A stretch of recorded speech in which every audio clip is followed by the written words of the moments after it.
خی گەورە سڵاوتان لێبێت بەڕێزان دوای پەخستنی پەرلەمانی کوردستان بە بڕیارێکی حزبی هەوڵەکان بەرداون بۆ فشار دروستکردن لە سەر ئەندامانی پەرلەمانی کوردستان لە ڕێگەی سکاڵا تۆمارکردن و کۆت و بەند دروستکردن بۆ کاری لیژنەکان و ئەندامانی پەرلەمانی کوردستان بە میواندارێک لە بەڕێزان دکتۆر هەورامان گەچێنەی ئەندامی پەرلەمانی کوردستان و ساڵح فەقێ ئەندامی پەرلەمانی کوردستان لە ستودیۆی سەرەکی هەروە لە شاری هەولێرەوە ڕابن معروف ئەندامی پەرلەمانی کوردستان تاوتوی ئەم پرسە دەکەین سەرەتا ڕاپۆرتێک دەبین. دوای پەرخستنی پەرلەمانی کوردستان بە بڕیارێکی حزبی هەوڵەکان بەردەوامن بۆ فشار دروستکردن بۆ سەر ئەندامانی پەرلەمانی کوردستان لە ڕێگەی سکاڵا تۆمارکردن و کۆت و بەند دروستکردن بۆ کاری لیژنەکان و ئەندامانی پەرلەمان. ماوەی 8 مانگە پەرلەمانی کوردستان بە بڕیارێکی مەکتەبی سیاسی پارتی دیموکراتی کوردستان پەکرا و هیچ هەوڵێکی جدیش نییە بۆ کاراکردنەوەی پەرلەمان. لە کاتێکدا پارتی پەرلەمانی کوردستانی بەوەی پرسی سەرۆکاتی هەرێمەوە پەکخست، بەڵام حیزبەکانی دیکەش هەڵوێستێکی یەکلاکەرەوە نییە بۆ کاراکردنەوەی پەرلەمانی کوردستان. لە نوێترین پێشاتیشدا بۆ زیاتر کۆت و بەندکردنی کاری ئەندامانی پەرلەمان بەرپرسانی حکوومەت و وەزارەتی سامانە سروشتەکان دەستیان داوتە سکاڵا تۆمارکردن لەسەر پەرلەمانتاران. لەلایەکی ترەوە جەعفەری منکی جێگیری سەرۆکی پەرلەمانی کوردستان لە نووسراوێکدا بۆ ئەندامانی پەرلەمان ڕای دەگەێنێت بە پێی پەیڕەوی ناوخۆی پەرلەمان چاودێریکردنی دام و دەستگاکانی حکوومەتی هەرێم لە ئەستۆی پەرلەمانتاردایە و پەنابردن بۆ داواکاری گشتی خۆتزیینەوەی پەرلەمانتارە لە ڕاپەڕاندنی ئەرکی چاودێریکردن. بەشێکیش لە ئەندامانی پەرلەمانی کوردستان ئەو کارێک جێگیری سەرۆکی پەرلەمان بە هەوڵێک دەزان بۆ زیاتر کۆت و بەندکردنی کاری ئەندامانی پەرلەمانی کوردستان بۆ چاودێری نەکردنی حکوومەت. دوای پەرخستنی پەرلەمانی کوردستان ئێستا هەوڵ دەدرێت ئەندامانی پەرلەمان بێدەنگ بکرێن و نەتوان ڕاستەخۆ سکاڵا تۆمار بکەن لە داوا کاریگشتی و دەستەی نەزاها. ماوەی 8 مانگە پەرلەمانی کوردستان پەخرا و حکوومەتی هەرێمی کوردستانیش بێ چاودێریکردن کار دەکات و پێچەوانەی یاساش موچەی فەرمانبەرانی کردوتە چارەکە موچە و هیچ دەستگایەکی چاودێریش نییە لێپرسینەوەی لەگەڵدا بکات.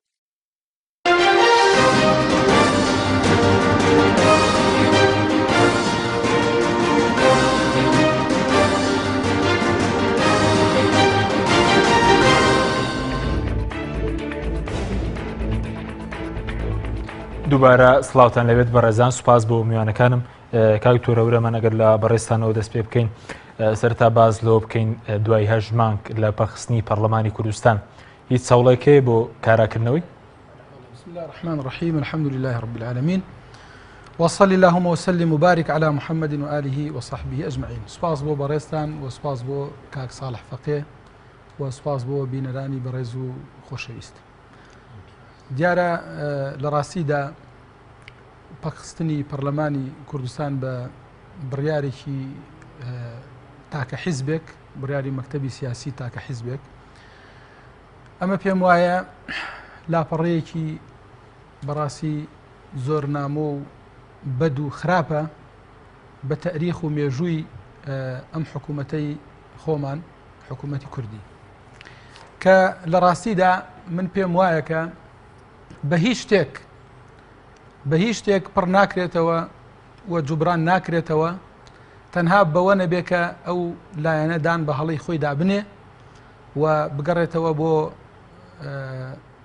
بۆ ملکەچبوون بۆ یاسا و بۆ ئیستیحقاقی ئینتیخابی لە هەرێمی کوردستانە. دیارە لە ڕاستیە هەوڵەکان بۆ ئەوەی کە پەرلەمان کارا بکرێتەوە تاکو ئێستا من پێم وایە هیچ شتێک لەو بابەتە نییە کە ینی دڵپێ خۆشکەر بێت بە حەقیقەت چونکە لە ڕاستیدا یەک حیزب و یەک مەکتەب سیاسی پەچی خستووە هەر یەک حیزب ئەو مەکتەب سیاسیش ئەتوانێت بەڕاستی ئەو لەمپەرەی من ناڵێم بەگەڕی بخاتەوە لە ڕاستیدا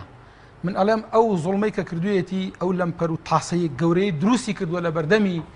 نوێنەرانی گەلە لە بەردەمی نوێنەرانی خەڵکە ئەو زوڵم وستەمەی کە بەردەوام ئێستا لەسەر شانی هەموو تاکێکی کوردە هەموو دەنگدەرێکی کوردە بۆی کە نوێنەرەکانی ڕێگەیان لێگیراوە بۆی کە سەرۆکی پەرلەمانەکەی لە ڕاستیدا ستەمی لێکراوە زوڵمی لێکراوە کە وێنەی زوڵمەکە چی ینی بەڕست باز لە زوڵم دەکەی ینی زوڵمەکە چیە کە کراوە؟ زوڵمەکە ئەوەیە کە لە ڕاستیدا حیزبێک مەکتەب سیاسیەک بۆی نییە کە پاوان خوازی بکات بۆی نییە کە پایتەختی هەرێمی کوردستان سەرۆکی پەرلەمان و سەرۆکی گەورەترین دەستگای تەشریعی لە هەرێمی کوردستانە بە ئیشارەتی پۆلیسێک ئاها ئیشارەتی لە بکڵە بگەڕێرەوە بۆ سلێمانی مێرە ناو پایتەختی هەرێمی یعنی ئەوە سیستەمکاریەوەی کراوە گەورەترین ستەمە گەورەترین ستەمی سیاسی و یاساییە ئەی چۆن باڵە چی بکرێ بۆ ئەوە ستەمە نەمێنێت وڵی لە ڕاستیدا ینی ئەوە پێویستەکە ئەو چوار حیزبەی بە حەقیقەت کە پرۆژە یاسایان پێشکەش کرد لە ڕاستیدا هەڵوێستی ئەو چوار حیزبە جددیەتی ئەو چوار حیزبە ڕازگۆییان و بەردەوامیان و هەڵوێستی یەکلاکەرەوەیان لە حقیقەتە هەڵوێستی یەکلاکەرەوە و حاسمیان زۆر زۆر دەوری هەیە بە حقیقەت بۆ ئەوی کە لایانی مقابلیش بەڕاستی بێتەوە بەخۆیدا ئەمما کەسێکە ڕاوشی خراپ بێ و ئاوەکەی لێڵ کرد بێ ئەو هەر پێ حەزەکە ئاوەکە هەر لێڵ بێ بەڕاستی ینی بازار هەر ئاڵۆز بێت ئەوەی پێخۆش ئێستا لە هەرێمی کوردستانە کێشت بەدەستە تەنها یەک حیزب کێ حیزبە پارتی دیموکراتی کوردستانە هەموو کەس ئەزانێ کە ئەوە سەرۆکایەتی هەرێمە لە بندەسی ئەوانایە ئەوە پەرلەمانە لە بندەسی ئەوانایە ئێستا وەلو پەکیش خراوە پەخراویش هەر لە بندەسی ئەوانایە و سەرۆکایەتی حکوومەتیش لە بندەسی ئەوانایە و مەلەفە گەورە و گرنگەکانیش هەر لە بندەسی ئەوانە ئەوکو مەلەفی نەوت علاقات و کۆمەڵشتی در يعني ئەم چوار حیزبە بەڕاستی تاکو ئێستا هەڵوێستێکی یەکلاکەرەوەیان نییە بۆی ئەویش بۆی ڕۆشتووە بۆی ئەڕوات ئەگەر ئەمان هەڵوێستی یەکلاکەرەوەیان نەبێ هەڵوێستی حاسمیان نەبێ بەرامبەری ئەو لە ڕاستیدا چونکە من هەر بەسیترین من پرسیارێکەکەم باش ئێستا ئەم چوار حیزبە بە هەر چوارمانەوە 58 مەقعەدی پەرلەمانمان هەیە نیوە زائد یەک 56ەکە یعنی ئێمە 2 مەقعەدیشمان زیادە باشە ئەم 58 پەرلەمانتارە هی ئەم چوار حیزبە بۆ نایان جلسە بکەن بەڵام بۆ لە خۆتان ناکەن بۆ نایان لە هەڵەبجە دابنیشن بۆ دانانیشن مەسەرەن بۆ دانانیشن ئەو پرسیار لە حیزبەکان کە بەڵام بۆ پرسیار لە پەرلەمانتارانیش نەکەین نا بەڵێ خۆڕاست پرسیارە بەڵام خۆش دەزانی بەڕاستی ئەندامانی پەرلەمانیش فراکسیۆنەکانیش ئەندامی پەرلەمان بەڵام هەریەکە و سەر بە حیزبێک و هەرێکە سەر بە حیزبێکی خۆیەتی تێو نەتەوێت باش لەبەر ئەوە بە حەقیقەت ئەسڵ ئەگەڕێتەوە بۆ ئەوەی کە ئەم چوار حیزبە ئەتوانن بەر بەم زوڵمە بگرن بەر بەم ستەمە بگرن ئەتوان کەمی کەنەوە بەڕاستی بە تایبەتی ئەو حیزبەی کە قووەتی هەیە ئەو حیزبەی کە هێزی چەکداری هەیە چونکە بتێونەتەوە ئەمڕۆ حیزبێک کاتێکە ئەو دەسەڵاتانی خۆی بەکار ئەهێنێ دەسەڵاتەکەی چییە؟ خۆ دەسەڵاتی یاسایی نییە خۆ قووەتی یاسایی نییە کە بەکاری بێن و پەرلەمانی پێپەخا قووەتی منطقی قووەتە نەک قووەتی منطقی قووەت بەکار ئەهێن باش زۆر باش منطقی قووەت بەکارن ئەگەر منطقی قووەت نەبێ بەڕاستی ئەو وەزع ئەوا بۆ ئاسانیە ناچێتە سەر ئارەزوی خۆی وەزیر دەرەکە بە ئارەزوی خۆی لە پەرلەمان ئەدا لە پەرلەمانتار ئەدا وەڵام هیچ کەس ناداتەوە بە ئارەزوی خۆی سەرۆکی پەرلەمان دەرئەکا چیەکە هیچ کەس نییە بڵێ بەری چاوت کلیپێەوەی ڕاتە سەر کەواتە بە پێ قسەکان بۆ حاکمی مطلق لە وڵاتە وڵای ئێستا واقعەکە واڵێت واقعەکە واڵێ بە حەقەت چونکە وەکو وتم ئەمڕۆ زۆر بەداخەوە بەڕاستی زۆر بەداخەوە ئەمڕۆ لە کوردستانە خەریکە تر وای لێت خەڵک ینی بڕوای بە عملی مەدەنیش نامێنێت بڕوای بە یاسا نامێنێت بڕوای بە پەرلەمان نامێنێت بەڵکو بڕوای بەوە لەوانێ وردەوە دەبەرەوە بڕواکە بڕوای بەوە بە قووەت مێنێت چونکە ئەمڕۆ وایە هەرکەس قووەتی هەبێ تەواو هەموو شتێکی بۆ ئەچێتە قووەتیشی نەبێ با خاوەنی سەرۆکی پەرلەمان و 24 کورسی و 42 کورسی و چی بێ ئەوە تا ئەو وەزعی بینی کە ئیبین بەڵێ سوپاس دەکەم لە بەرزکە ساڵ بەڕێزتان بەخێر بێن سەبار بەوەی کە ئێستا ینی تا چەند هەوڵێک لە دوایەوە کە پەرلەمان پەخراوە هەوڵ هەیە بۆ بێدەنگکردنی ئەندامانی پەرلەمان لە ڕێگەی سکاڵا تۆمارکردن لە ڕێگەی کۆت و بەندکردنی لیژنەکانی پەرلەمان بەڵێ زۆر سپاس سڵاوم بۆ بینەرانی خۆشەویست وەسڵاو بۆ هەردوو هاوکارم مامۆستا هەورامان و کاگرابوون سڵاو بۆ ئەوەی خۆشەویستیش دیارە ئەم خولەی پەرلەمانە نەک هەر لە دوای پەخستنەکەی هەر لە سەرەتایی دەستپێکی خولەکەوە لەبەری ئەندامانی پەرلەمان لە فراکسیۆنە جیاجیاکان هەوڵی ئەوەیان داوە کە کێشە و گرفتەکانی خەڵک بخەنە ڕوو و هەموو ئەو دزی و گەندەڵی و بەهات دەردانانی حکوومەتیش بۆ ڕای خەڵک و بۆ کۆمەڵانی خەڵک ئاشکراکەن بۆیە هەر لە سەرەتا و ئەم خولەی پەرلەمان تووشی جۆرێک لە دژایەتی لە نێو هەم حکوومەت و هەم هەندێک لە حیزبەکانیش بۆ بەداخەوە بە تایبەتیش لە حیزبەکانی تر تا ڕادێک پەرلەمانەکتارەکانیان هەرێکە و بە پێی پێوەری خۆی ئازاد بۆ بەڵام تەنها جگە لە برادرانی پارتی بەداخەوە کە بەردەوام سیاست و واقعی کارکردنی ئەوان بەردەوام بۆ ئاراستەیە بۆ کە خزمەت بە حکومت بکە و ئێمە هەمومان کە متمانەمان بۆ حکومەتە داوە لە پێناوی ئەوە کارمان کردووە کە حکومەتێکی کارا و حکومەتێکی خزمەت گوزار بێ بەڵام بەداخەوە ئەم حکومەتە جگە لە بەهەدەردان جگە لە گەندەڵی جگە لە زیادەڕەوی جگە لەوەی کە بۆتە نەهامەتی بۆ ئەم هەرێمی کورسانە بەداخەوە هیچ مژدەبەخشێک هیچ ئومێدێکمان بەم حکومەتە نەبینیوە بەڵام بۆ متمانەتان پێدا لە سەرتاوی هەمووتان متمانەتان پێدا بەم حکومەتە ئێستاش پێتان وایە هەموو خولێکیونەی پەرلەمان بە دڵنیایەوە پێویستە لە کورتترین کاتا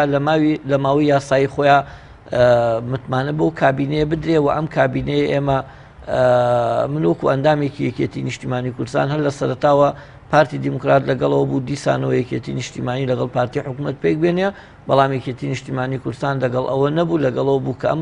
کابینەیە پێویستە حکوومەتێکی بنکە فراوان بێ بۆی تەواوی حیزبەکان لە ڕێگەی نوێنەرەکانیان زۆر باش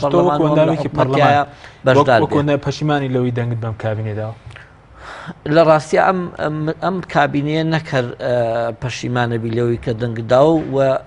پەشیمانی لەوەشی کە لە واقعیا کە ئەم حکومەتە ناتوانێت شیوازێکی بۆ بدۆزێتەوە چۆن دیسانەوە بێ لە کاری بخەیتەوە و هیچ سیفاتێکی حکوومەتییانە حکوومەتی ئێمە حکومەتە نامەتی بۆ خەڵک نامەتەکەی لە چیدایە ئەم حکوومەتە ئێمە ئەم بەرنامە ئێمە کە باس لە کاراکردنەوەی پەرلەمانە خەڵکی لە کاراکردنەوەی پەرلەمان کا لە کاتێکا کە دینارێ لە گیرفای نەبێ ئێمەی ئەندامانی پەرلەمان کە متمانەمان بەم حکوومەتە داوە بۆ کام حکوومەتە حکوومەتێکی بنکە فراوان بێ و بەرپرسیار بێ لە بەرامبەر بە پەرلەمان بەڵام بەداخەوە بەهۆی دەستێوەردانی برادرانی پارتی هیچ کاتەم حکوومەتە خۆی بە بەرپرسیار نەزانی و بەرامبەر بە پەرلەمان و میکانیزمەکانی لێپرسینەوەش لە چ لە کارخستنی حکوومەت چ لە پرسینەوە لە وەزیرەکان میکانیزمێکی ئاڵۆز بووە تیا بە ئاسان نەتواندراوە ئەو میکانیزمە بێت ئەمە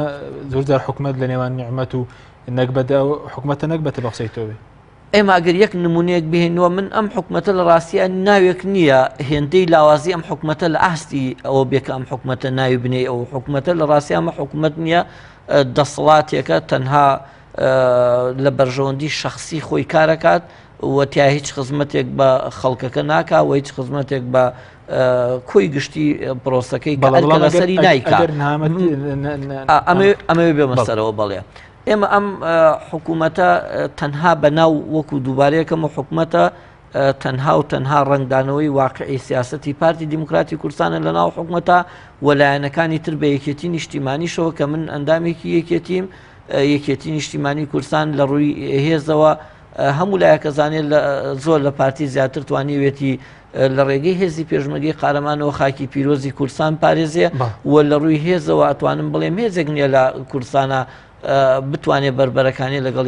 یەکێتی نیشتیمانی کوردستان بکە بەڵام سیاسەتی یەکێتی نیشتیمانی کوردستانەوە نییە بەهێز واقعی خۆی بسەلمێنێ ببەخشە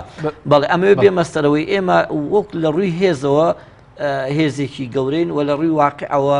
لە ڕابردووە زۆنێکمان بەڕێوە بردووە بەڵام لەم کابینەی بنکە فراوانە و لە کابینەکانی تریشارێکەوە بە پێویستی خۆی تەنها و تەنها پارتی دیموکراتی کوردستان ئەم دەسەڵاتی بەڕێوە بردووە و چۆن لە بەرژەوەندی خۆی بۆ وای بەڕێوە بردووە بەکاتە بەدیارکە ئێستا حیزبەکەی جەنابەت بێدەستەڵاتە لە ناو کابینەی هەشدا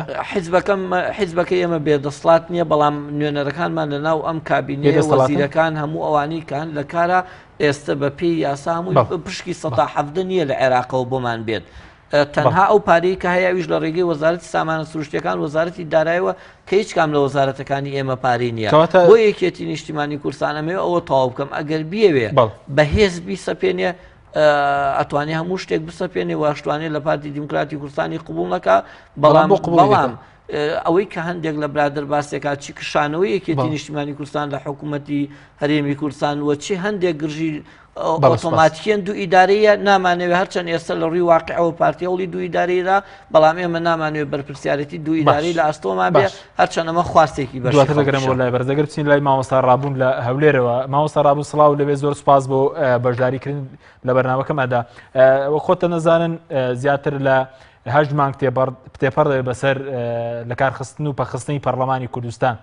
بۆچی تاکو ئێستا هەم لە ئاستی حیزبەکان هەوڵێکی جدی نەدراوە مەلاسی پەرلەمانتارانیش و دوایە ئەگەر قسە لەسەرەوە بکەین ئایا هەوڵ هەیە بەوەی کە تاویش پەرلەمانتارانیش تاوپەک بخرێن و بێدەنگ بکرێن؟ بەڵێ بەنای خۆی گەورە سڵاو لە بینەرە خۆشەویستەکان، سڵاو لە هاوکارانم کاک دکتۆر هەورامان و کاک ساڵح فەقێی خۆشەویست. لە ڕاستیدا من ڕێیم وایە، ڕێی تایبەتی خۆم وایە، ئێمە لە کوردستان پەرلەمانمان هەر نەبووە بە معنای ئەوەی کە پەرلەمان وەکو یەکێک لە پایەکانی دەوڵات، یەکێک لە دەسەڵاتەکان کە ڕۆڵی چاودێری دەسەڵاتەکانی تر بە تایبەتی دەسەڵاتی جێبەجێکردن دەجێڕێ. ئێمە لە خولی پێشوو ئەوەی پەیوەندی بە ئێمەوە هەیە ویستمان ڕۆڵی ئۆپۆزیسیۆن بجێڕین بەوەی وەک دوو بەشی دەوڵات ئۆپۆزیسیۆن دەسەڵات پەرلەمان جۆرێک زیندوێتی پێ بەخشین کە پەرلەمانێکی حەیویمان هەبێت لە کوردستان بە ئەتراف هەموو لایەک پەرلەمانی خولی پێشوو جیابوو لە خولەکان 1 و 2. لەم خولەدا ئێمە کە سەرۆکاتی پەرلەمان کەوتە دەست ئێمە بە هاوکاری هاوڕێیانمان بەشێک لە فراکسیۆنەکانی تری پەرلەمانی کوردستان نێتی ئەومان هەبوو کە سەرڕای ئەوەی کە هەموو فراکسیۆنە سەرەکیەکانیش نوێنەرانیان بەشدار بوون لە حکوومەت و کابینەی حکوومەت ئەگەر بەناویش بێ مەبەستم نێتمان هەبوو پەرلەمانەکە بەلای کەمەوە پەرلەمانێکی دڵسۆزی خەڵک بێن و پەرلەمانتاران ڕۆڵی ڕاستگویانەی خۆیان بۆ چاودێریکردن دەسەڵاتی جێبەجێکردن بژێڕن. ئەو پەرلەمانتارە بەڕێزەی کە لای ئێوە دانیشتون شایەدیەوە دەدەن کە پەرلەمانتارانێکی زۆر لە فراکسیۆنە جۆراوجۆرەکان بە تایبەتی لە 4 فراکسیۆنەکە هەوڵێکی زۆریاندا کە ڕۆڵی خۆیان وەکو فەرد وەکو تاک بەجیا لە سیاسەتی فەرمی حیزبەکانیان بۆ اعتیبارێک کە بە تایبەتیش هەڵبژاردنەکان بازنەی کراوە بوو ئەو ڕۆڵی خۆیان بژێڕن لەبەر دەم دەنگدەرەکانیاندا. پەرلەمان شوێنی مجاملات نییە لە ڕاستیدا، هەر لە سیاستدا سیاست بواری مجاملەکردنی مجاملەی کۆمەڵایەتی نییە. ئەم وڵاتە بە ئاشکرا ئێستا بە ئەترافی هەموو لایەک ئێستا کەس نەماوە پارتی دیموکراتی کوردستانیشەوە کە ئەم وڵاتە شوێنی تاڵانی و ڕاوڕوت و پەنادانی سەرۆک سامانی وڵاتەیە. معقول نییە تا ئێستا لە وڵاتەی ئێمە کەسێک لە دەسەڵاتی باڵا ڕوبەڕووی دادگا نەکراوەتەوە سزا نەدراوە. ئێمە لە پەرلەمانی کوردستان ویستمان هەم بەڕێکارێکی نەرم دوور لە ئیستفزاز هەم بەڕێکاری یاساوی لەسەر بنەما پەرلەمانیەکان ئەمە بکەین کە چاودێری خمان لەسەر دەسەڵاتی جێبەجێکردن ڕێکوپێک بە منەظەمی بەری نەڕێەوە و هەم ڕۆڵی تەشریعی خۆشمان بجەڕین. کاتێک ئەم بابەتە دەچێتە شوێنێکی حاسم واتە لە ڕووی تەشریعەوە حیزبێکی سیاسی زیان دەکا، هەروایە پەرلەمان تەشریع دەکا بەشێکی کۆمەڵ قازانجی لێ دەکا و بەشێکی زەرەی لێ دەکا و تەشریع و یاسا و بڕۆسی چاودێریکردنی وایە کە تۆڵی چاودێری واتە کەسانێک چاودێری دەکەن و کەسانێک چاودێری دەکرێن. بەڵێ من هەندێک سەرنج پێش ئەوەی بکەین نقطەی حاسم دێنمەوە بیر هاوکارانی بەڕێزم و بینەرە خۆشەویستەکان ئێمە لە پەرلەمانی کوردستان لە هەموارکردنەوەی یاسای خۆپیشاندان کێشەمان هەبوو لەگەڵ فراکسیۆنی پارتی دیموکراتی کوردستان. ئەم 4 فراکسیۆنە لەلایەک برادرانی پارتی لەلایەک لە هەموارکردنەوەی یاسای ڕوبەڕووبوونەوەی تیرۆر دیسان گرژی دروست بوو، لە ڕێخستنەوەی زانکۆکان لە کوردستان دیسان گرژی دروست بوو، لە بابەتی دەستوری هەرێم دیسان گرژی دروست بوو. هەموو ئەمانە ئێمە بە جۆرێک نەرمیمان نوان هەوڵماندا بە بێدەنگی و بە نەرمی ببینە پێش هەموو لەبەر خاتری ئەوەی دۆسەی سەرۆکایەتی هەرێم کەین بە دەواازەیەک بۆ سڵاحێکی بنەڕەتی لە سیستەمی سیاسی وڵاتەکەمان. دوجارکە و بابەتەش لە پەرلەمانی کوردستان پەرچای هەموو دنیاوە بە قازانجی پارتی دیموکراتی کوردستان نەکەوتەوە. برادرانی پارتی بەڕێکارێکی زۆر ئەنجەهی زۆر دوور لە هەموو پرەنسیپێکی مەدەنی و یاسایی بە چەکدار ڕێیان لە سەرۆکی پەرلەمانی کوردستان کرد و پەرلەمانەکەیان پەخست. ئێستا ئەوان ئەو پەخستنە لە تەلەڤیزیۆن هەموو ڕۆژێ دووبارەی دەکەنەوە و ئێستا ئەو شتە بە دزیەوە نەماوە باشکرا ڕای دەگەێنن کە حیزبێکی سیاسی پێشێلکردنی یاسا لە لای بگاتە ئاستێک کە باشکرا پەرلەمانەکەی لە بەچای هەموو دنیا پەک بخە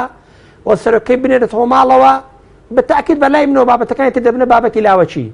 ئێمە تا کاتێک نتوانین بە میکانیزمە دیموکراتی و مەدەنیەکان و بەڕێکارەکانی تر پارتی دیموکراتی کوردستان ناچار بکەین مل بە ڕێکار و قووەتی یاسا بدا وەکو مامۆستاوەتی مل بە لۆجیکی ئەو کاتە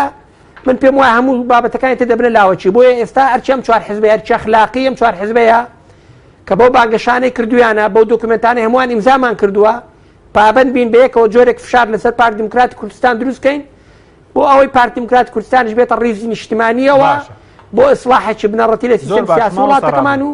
ڕێخستنەوەی پەرلەمانی کوردستان و دەستکردنەوە بەکار لە پەرلەمانی کوردستان. باشە بەرزت باز لە ئەو فشارە دەکەی ینی ئەو فشارە دەبێت لەلایەن پەرلەمانتارانەوە بێت یاخو لەلایەن حیزبەکانەوە فشارەکە دەبێت چی بێت؟ لە ڕاستیدا پەرلەمانتار بەڕێزەکان دابڕاونین لە حیزبەکان چونکە پەرلەمانتارەکان نوێنەری ئەجەندای حیزبە سیاسەکان دەکەن لە پەرلەمانی کوردستان ئەمە باردۆخێکی سروشتیە شتێکی ناتەبیعی نییە لە هەموو جەفەکانەوە پەرلەمانی کوردستان بە خۆی جەفەیە کە دەبێت جەفەکانی تریش بگرین و اینجا کۆمەلگایی بۆ ئامادە بکەین ڕای گشتی ئامادە بکەین بۆی کە بەڕاستی دوور لە مجاملات بە پلەی یەکەم تا ڕادێکی زۆر ئەوەی کە بووە تەگەرا و ڕێگر لە بەردەم پرۆسەی سیاسی و کاراکردنەوەی پەرلەمانی کوردستان و کارکردنی دامەزگاکانی دەوڵەت بە شێوەیەکی ئاسایی پارتی دیموکراتی کوردستانە بە پلەی یەکەم بۆیە دەبێت فشارەکان لە هەموو جەپەکانەوە لە سەر پارتی دیموکراتی کوردستان بەرینە پێشەوە بۆی پارتی دیموکراتی کوردستان لە ئاستی بە پرسیارەتی ئەم دۆخەیە سادە تەعامل بکە. بەڵێ بەڵام فشارەکان لە حیزبەکان ئێستا بە پێی ئەوەی بێ کە ئێمە زیاتر لە 36 حیزمان لە هەرێمی کوردستانەیە یعنی ئایا حیزبەکان ڕۆڵیان چیان مەسەرەن ئایا بۆ حیزبەکان بێدەنگن بەتابەتی ئەو چوارێزە من بخۆم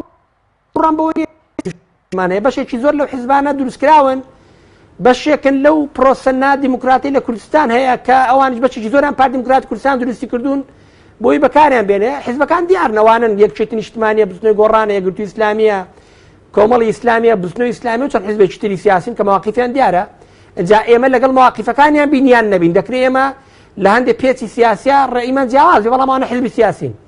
ئەم حیزبە سیاسیانە بە تایبەتی ئەم چوار حیزبە زائیدن بستنەوەی ئیسلامی ئێستا ئەرچێکی ئەخلاقیمان لەسەرە کە لە بەردام پارتی دیموکراتی کوردستاندا بە یەکگرتووی ئەم پرۆژانەی کە ئیمزاشمان لێداون لە پەرلەمانی کوردستان جۆرێک ئیلتیزام پیشان بدەین بۆ ئەم دۆکمنتانێک کە ئیمزامان لەسەر داون بۆ بانگەشانش کە لە بەردەم خەڵک کردومانن من پێم وایە چوار حیزبە جدی بن دەتوان پارتی دیموکراتی کوردستان دوور لە توندوتیژی ناچار بکەن کە مل بدا بە ئیسلاحاتی بنەڕەتی لە سیستەمی سیاسی وڵاتەکەمان و ئەوش لە ئاستی بەرپرسیاریدا تەعامل بکە. بەڵێ کەواتە ئەو چوار حیزبە تا ئێستا جدی نەبوون ماوەسەرا بە قسەی جەناب بێت بەڕێی من بەجیا لەوەی کە چێ ئیتیهام کەم یا چێ ئیتیهام نەکەم بەقەدەر پێویست یەکگرتوو نەبووین. بەڵێ ینی دەبێت چی بێ بۆەوەی کاوان خاوەن ڕوویا ڕوون بێنی چی بکەن؟ من پێم وایە دەبێت ئەو چوار حیزبە سیاسی زائیدن بستنەوەی ئیسلامی دەبێت مەسیجێکی وازەح پەیامێکی وازەح بدەنە پارتی دیموکراتی کوردستان کە تا ئێستا تەحمولیان کردووە بەڵام کە بابەتەکە گەیشتە سەر ژیان و قوتی خەڵک ئەم حیزبە سیاسیان ناتوانن چیتر تەحمل بکەن دەبێت سنوورێک بۆ توندڕەوی و سەرڕۆی و کار نایاساکانی پارتی دیموکراتی کوردستان دابنێن بە هەر جۆرێک بێ. بەڵێ سوپاس دەکەین سوپاس ماوەسەرابوون بەڵێ بینێرانی بەڕێز ناوبڕێک وەردەگرین دوات دوورمەکەنەوە لەگەڵ میوانەکانیم درێژە بە گفتوگۆ کەماندەی.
لەبێت بەڕێزان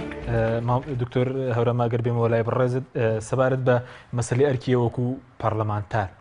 ینی باز لە بێدەنگی حیزبەکان دەکەی بەڵام تاکو ئێستا مەسەل ئەو 50 پەرلەمانتارە کە بەڕێز وتر لەو 4 حیزبە مەسەلەن دەتوانن ئەگەر دەست لە کارکردنەوە پەرلەمانی کوردستان هەڵدەوەشێتەوە بۆ چاڵوێستێکی لەو جۆر نەنوانرا یاخود ئیمزا کۆ نەکراوەتەوە یاخود شتێک نەکراوە تاکو ئێستا وڵا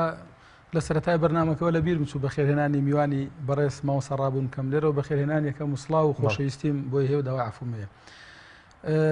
لە ڕاستیدا خۆی فعلەن ینی من ئێستا ناتوانم بەرپرسیارەتی ئەو 58 پەرلەمانتارە بەڕاستی بگرمە ئەستۆی خۆم من ئەتوانم ئەو پەڕی بەناوی خۆمەوە بەناوی فراکسیۆنی کۆمەڵی ئیسلامیەوە بە حەقیقەت قسە بکەم ئێمە وەکو خۆمان وەکو فراکسیۆنی کۆمەڵی ئیسلامی لە ڕاستیدا ئامادەی هەموو هەڵوێستێکین و هەموو مووقفێکین ئەگە دەست لە کارکێشانەوەش بێت لە پەرلەمان هەرچی هەڵوێستێک کە لە بەرژەوەندی میلەتەکەمان بێت هەرچی هەڵوێستێک کە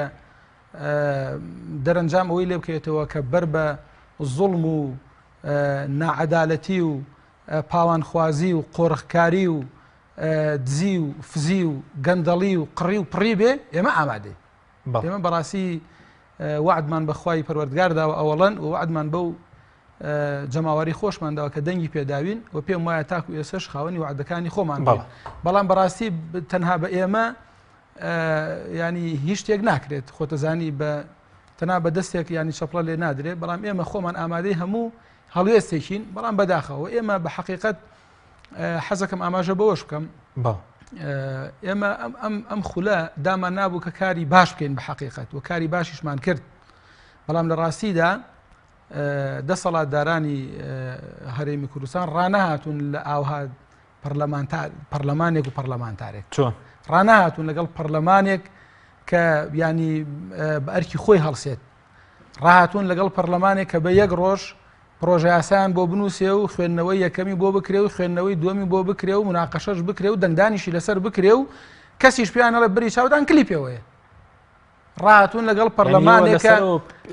لەگەڵ پەرلەمانێکە حرامیان بۆ حەڵالکە حەڵاڵیان بۆ حرامکە عەدالەتیان بۆ بکا بە باتیل باتیلیان بۆ بکا بە حەق حەقیان بۆ بکا بە باتیل ڕاهاتون لەگەڵ پەرلەمانێکە ئەوان ئیسیجوابی ئەندامی پەرلەمان بکەن و لێ پێچینەوەی لەگەڵا بکەن و بڵێن بۆ وادوت و بۆ وات کرد و بۆ وات ڕۆشتی بۆ وات تەسریحدا ڕانەهاتون لەگەڵ پەرلەمانێکە پەلکێشی وەزیرکە بهێنە بڵێ بۆ وات کرد و بۆ وات نەکرد ئێمە دامان نابوو ئێمە باشترین بەڵگەمە وەزیری سامانە سروشتیەکان کە ئەمڕۆ قوتی ئەم میلەتە هەموو بەدەستی ئەوە خۆ ئەوەی کە لە بەغداوە دێ ئەوە بڕاو کۆتایی پێ هاتووە نەماوە ئێستا هەموو میلەت هەموو چاوەڕوانی خەزێنەکەی وەزارەتی سامانە سروشتیەکانەکە ئێمە پەلکێشمان کرد بۆ ناو هۆڵی پەرلەمان بەڵام سەرۆکی حکوومەت نەیهێشت لەبەر ئەوە لە ڕاستیدا ئەم خولەی پەرلەمان دای نابوو کە کۆمەڵەکارێکی زۆر باشکە بەڵام کە هەستیان پێکرد ئەم پەرلەمانە ئێ بە مەسارێکا بڕەوە بە ئەرکی خۆی هەڵسێ و ئیدی میلەت و پەرلەمان و پەرلەمانتاریش خۆی بزانێ ئەرکی چییە یەکسەر ئەوە بوو پەکیان خست باشە بەڕێز وتت ینی ئێستاەوە بە دەسەڵاتدارانی هەرێمتان گول لەم خولە بەری چاوتان کلیک پێوەیە پێتان وتن بەڵێ ئێمە پێمان وتن بەڵێ بەڕاستی ئێمە پێمان وتن و لە ڕاستیدا تەنگمان پێ هەڵچنی بوون و ئەمان ویست کە ئیشی خۆمان بکەین کاری خۆمان بکەین سەرکەوتن پەرلەمانەکان لێ پەخست وڵی جاهم پێم وایە ئەوانە سەرکەوتونین خۆی لە ڕاستیدا سەرکەوتن ئەوە نییە کە تۆ بتانی بە قووەت و بە چەک و بەهێز کە قوتی میلەتەکەی خۆتە کۆت کردوێتەوە و داوتە بە چەک و دوایی پێ ئەترسێنی و پێی ناوترێت سەرکەوتن ناوی بنین چی ئەمە ئەو پەڕیشکستە ئەو پەڕیشکە چونکە ئەوە تاریخ ئەینووسێت ئەوە مێژوو ئەینووسێت تۆ سیر کە کاگ حەکیم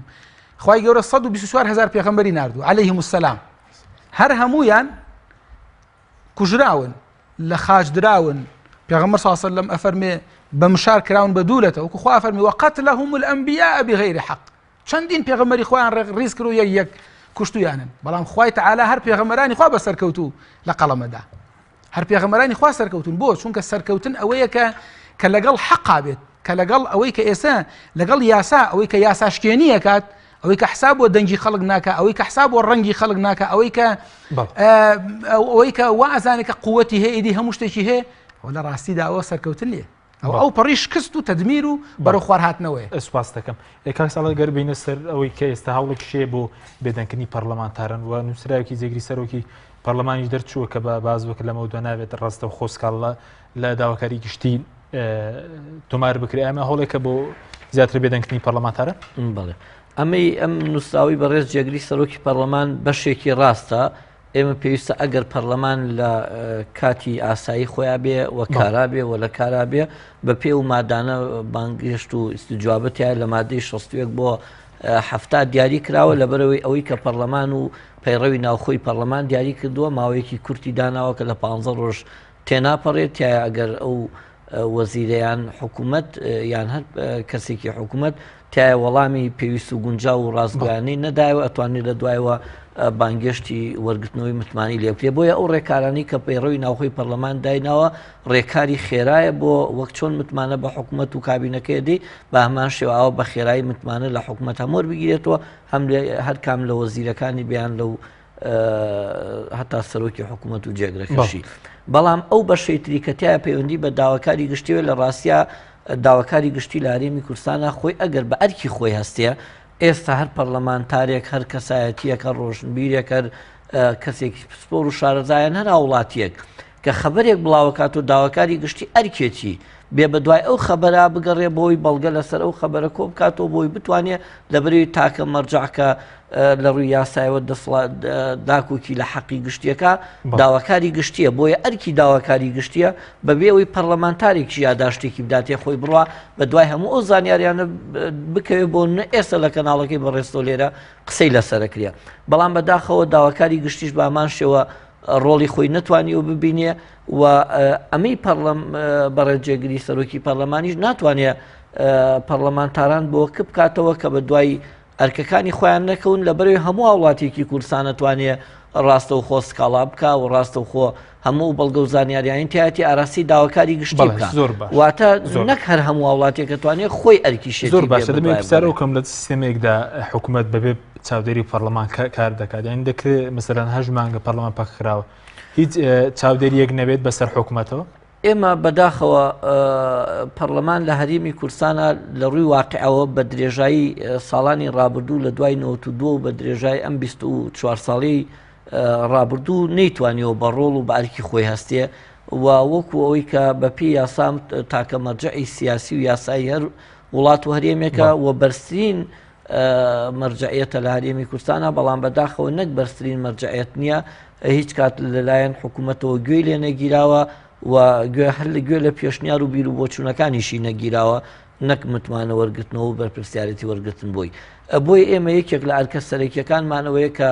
متمانە لە حکوومەت و لە کابینەکەی لە وەزیرەکان وەرگینەوە وەکو ئاماژەم پێدا ئەو ڕێکارانە ئاڵۆزن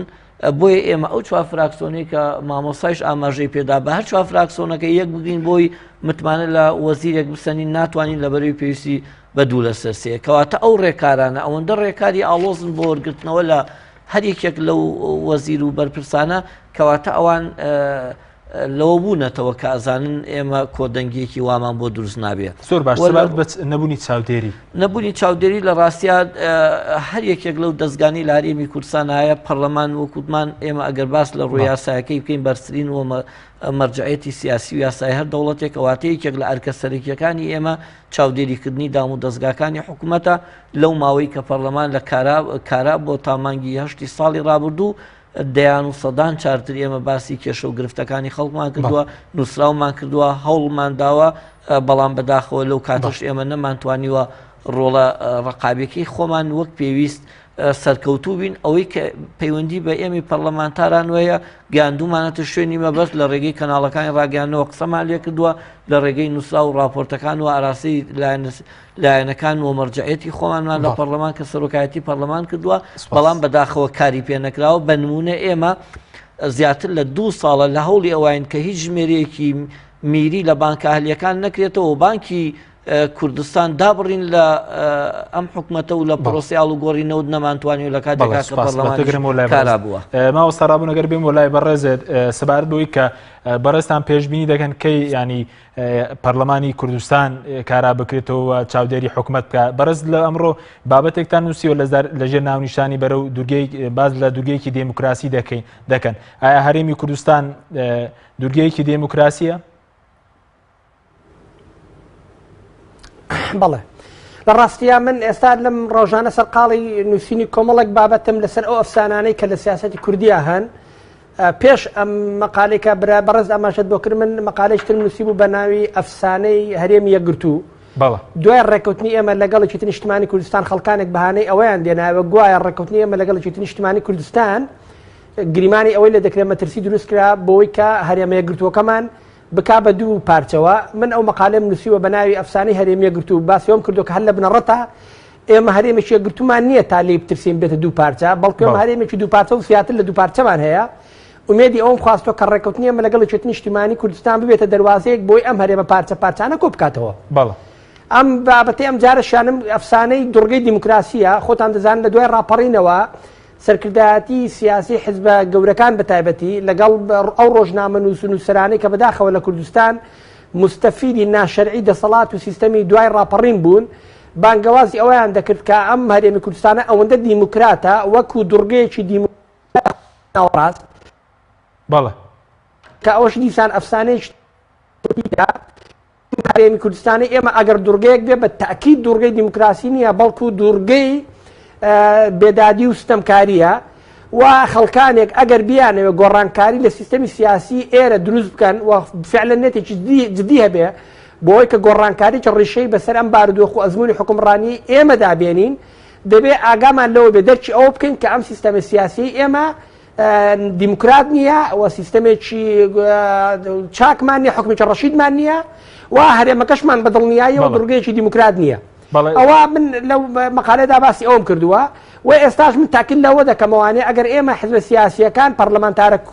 پەرلەمانتارە بەڕێزەکان کە زۆربیان من دەیان ناسم شخصی دڵسۆز و وەفادارن بۆ وڵاتەکەی خۆیان بەڵام باردۆخێکی سیاسی دروست بۆ سیستەمێکی سیاسی دروست بۆ کە ڕێی لێگرتوون و جۆرێک دەستەپاچێک کردوون کە نازان لە چۆ دەست پێ بکەن ئێمە من پێم وایە ئەم خەڵکەی کە هەمووان بەیەکەوە دەمانێت گۆڕانکاری ڕێشەی بەسەر سیستەمی سیاسی و ئەزمموی حکومڕانی دابێنین ئەگەر یەکگرتوو بین یەکەم دووەم دەرکێکی واضحمان هەبێ کە باردۆخەکە زۆر ترسناکە نە هەرێمێکی یەکگرتوومان هەیە نە دوورگەیەکی دیموکراتمان هەیە و نە حکومێکی ڕەشید و باشمان هەیە ئێمە پێکەوە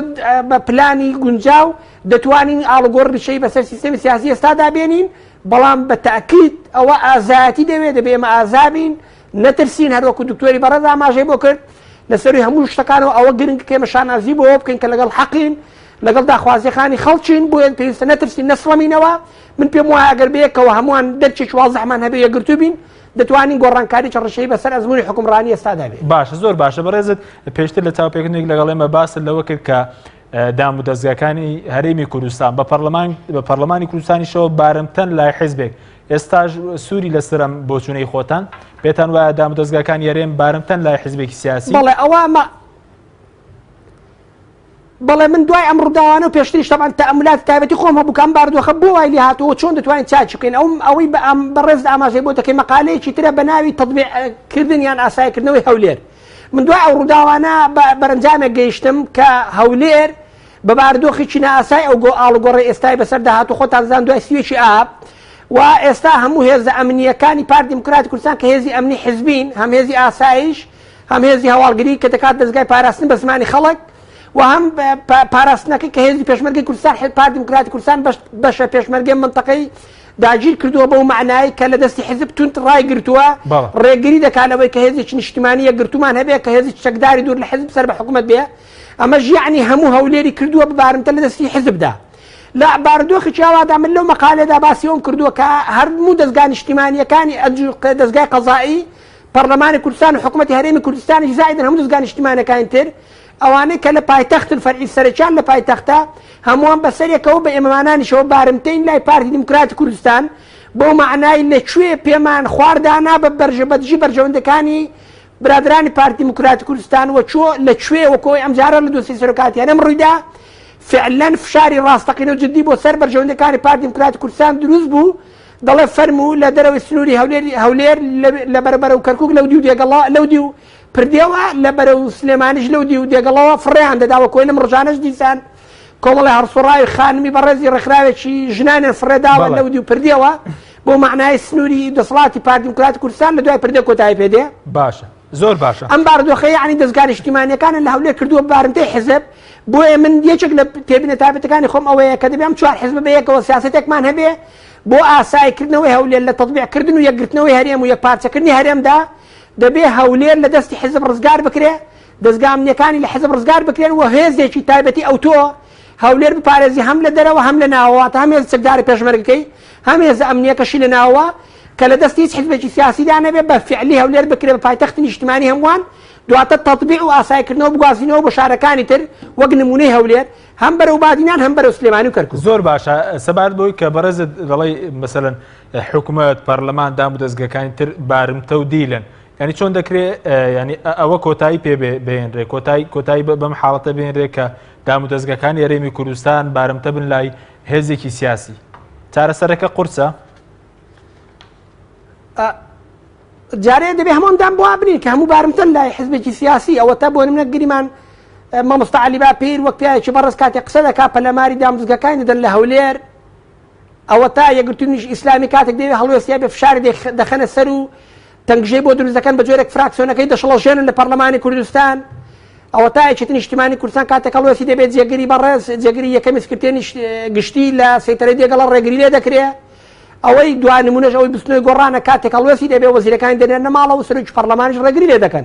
ئەمە یعنی هەر هەمووان بارمتر لە حزبێکی سیاسی دەبێت هەر هەمووان دەرچەوە بکەن لە باردۆخی چاوادا ئێمە ناتوانین پایتەخت بکەین بە ناوەند و مەرکەز و سەنتەری ئاسایکردنەوەی کوردستان و دیموکراتیزەکردن و ئاڵوگۆڕ و چاکاری ڕیشەی لە سیستەمی سیاسی دەبێت بە هەمووان ڕێکارێک بدۆزینەوە بۆ نمە دەکرێت کۆنفرانس تایبەتی لەسەر تەطبیقکردنەوەی هەولێر بکەین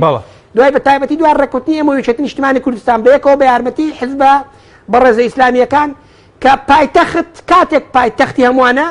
کاتێک لەسەر دەستی لە جێر دەستی حزبێکی سیاسی دانەبێواتە ئەو هێزە چەکدار و هێزە پێشمەرگی کە هەولێر دەپارێزێ و حدودەکەی دەپارێزێ دەبێت حزبێکی سیاسی نتوانێت ئەمریان بەسەرا بکە و ئەمر لە حزبێکی سیاسی وەرنەگرن بەڵکو ئەمر لە وزارەتی پێشمەرگە و دەستگا فەرمیەکانی حکوومەتەوە وەربگرن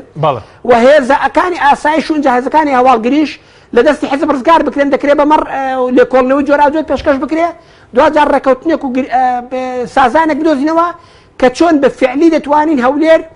ئاسایی بکەینەوە بە معنای کە لە دەستی حزبێکی سیاسی دانەبێ بەڵکو لە دەستی حکوومەتی هەرێمی کوردستان دابێ بە فعلی ئەو کات ئەم نمونەیە بگوازینەوە هەم ڕۆ و بادینان هەم ڕۆ و کەرکووک سلێمان. بەڵای سوپاس دەکەم زۆر سوپاس ێکاک تۆرەورەماگە بێم وەلای بەڕێزت سەبارەت بە مەسەلەی بێدەنگی ئەو بێدەنگێکی ئێستا ئەمڕۆ لە کوردستان هەیە مەسەلەن بە هەموو وتینەکانەوە بۆ پەرلەمانتارانیشەوە ئەو بێدەنگیە تاکەی وە چی دروست دەکات بێدەنگیە. بەڵێ خۆی لە ڕاستیدا هەر من پێم وایە هەر خەڵک و هەڵوێستی خەڵکەکە زاڵم دروستەکە بۆ ئێمە زاڵمان هەیە لە کوردستان وڵاهی پێم وایە عەرە بەڵێ من شدەتی وضوحه لا يحتاج إلى توضيح هێندە ڕوونە زوڵم مستەم لە کوردستانە پێویست ناگاسە من لێرە تەوزیحی بۆ بەم ڕوونی کەمەوە ئەوە زوڵم نییە کە خەڵک بم بەرە جەژنانە دینارە لە گیرفانان نیە ئەوە زوڵم نییە کە ژنی پێشمەرگە تەلەفۆن ئەکا مناڵی پێشمەرگە تەلەفۆنەکە مناڵی شەهید تەلەفۆنەکە ئەڵێ پارەم پێ نییە لە لەفەخانەیەک لەفەیەک بکڕم بیخۆم ئەوە زوڵم نییە کە ئەو هەموو خەڵکە ڕەش و ڕوتە لەسەر بەحری نەوت و پترۆڵە بەڵام بۆ خۆی لە ڕاستیدا نانە ڕقەیشی دەست ناکەوێت کە بیخوا ئێوە زوڵم نییە کە خەڵکیەک لە کوردستانە گەیشتوەتە کەحکەشانی فەلەک لە دەوڵەمەنی و لە سەرۆت و سامانە خەڵکێکیش لە خواری خوارەوەی و چاوەڕوانی ئەوە کاکە 90 ڕۆژارێکە موشەکەی وەرگرت طبعاً ئەوە زوڵم گەیشتوەتە چڵە پۆپەی بەڕاستی سوپاس دەکەم بەڵام قەسمەوە بۆی وەڵامی پرسیارەکەت بمەوە ئێمە بێدەنگی خەڵکە بەڵام وەکو وتم بۆی زۆر تەکیدی لەسەرکەمەوە لە ڕاستیدا ئەو خەڵکە ئامادەی هەیە کە لەسەر ماف و حەقی زەوتکراوی خۆی بێتە دەنگ بەڵام بەڕاستی چاوەڕوانی پێشەوایەکەکەن کە پێشیان کرد ئەو پێشەوایە تاکو ئێستا نییە. باشە سوپاسن کا ساڵ دەقێکیش بۆ بەڕێستان ئەگەر شتێکتان مابێت لەسەر ژیانی خەڵک و مەسەلەی لە کارخستنی پەرلەمان بەڵێ سەبارەت بە لە کارخستنی پەرلەمان و ڕوونە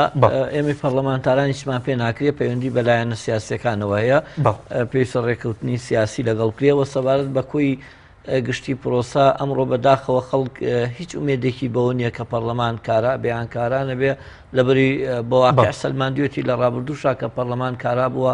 ئەم ئەوەی کە مامۆستا ناوی نازڵم ئەم نان بڕینی خەڵکو و بڕینی موچە و پاشکەوتی زۆرم لێ و نەبوونی خزمەتگوزاری و هەمووەمانە بۆیە ئەتوانم بڵێم ئەم دەسڵاتە دەسڵاتێکی شکست خواردووە و پێویستە ڕێکەوتنیکی سیاسی تر لە نێو بکرێتەوە جونگەکانی ناو حکوومەتە بە تایبەتی نەوت دابەشکاری زۆر سپاس بۆ میوانە بەڕێزەکانم دکتۆر هەورامان گەچێنەی و ساڵح فەقێ ئەندامانی پەرلەمانی سعودی و سەرکەروە لە شاری هەولێرەوە ڕابن معروف ئەندامی پەرلەمانی کوردستان. سپاس بۆ بینەرانی بەڕێز، سپاس بۆ هاوکارانم، خواتان لەگەڵ.